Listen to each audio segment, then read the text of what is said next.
আজ সন্ধ্যায় দেশে ফিরছে সাফ নারী ফুটসালের প্রথম আসরের চ্যাম্পিয়ন বাংলাদেশ দল। থাইল্যান্ড থেকে ট্রফি নিয়ে ফেরা সাবিনা মাসুরাদের ছাদখোলা বাসে বরণ করে নেবে বাফুফে।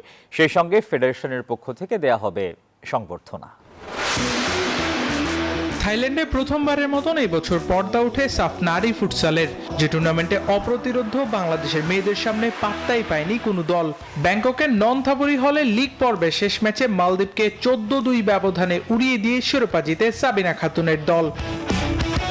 যুক্তরাষ্ট্রের এক নম্বর জিম চেইন গোল্ড জিম এখন আবারও বাংলাদেশে।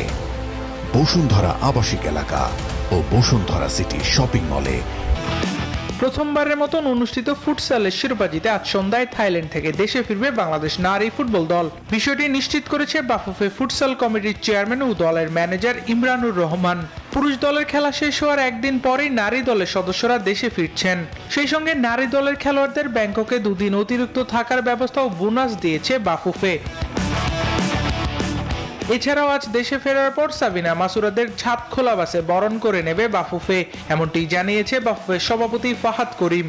তাদেরকে তো এয়ারপোর্টে ফুলের শুভেচ্ছা দিয়ে রিসিভ করা হবে।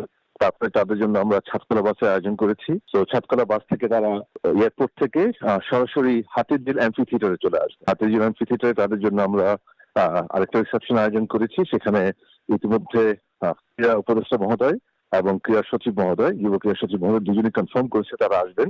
আমাদের সভাপতি তারিদ আউয়াল সাহেব থাকবেন অফকোর্স, এন্ড অফকোর্স আমাদের অন্যান্য সদস্যরা থাকবেন এবং আমরা তাদেরকে সেখানে একটি রিসেপশন দিব। বাংলাদেশ নারী ফুটবল দল এর আগে 2022 ও 2024 সালে নেপালের কাঠমান্ডুতে সাফ চ্যাম্পিয়ন হওয়ার পর ছাদখোলা বাস দিয়ে তাদেরকে অভ্যর্থনা জানানো হয়েছিল। এবার ফুটসাল চ্যাম্পিয়ন হওয়ার পরও তারা একই সম্মান পাচ্ছে। আবরার আল দাইয়ান, নিউজ 24।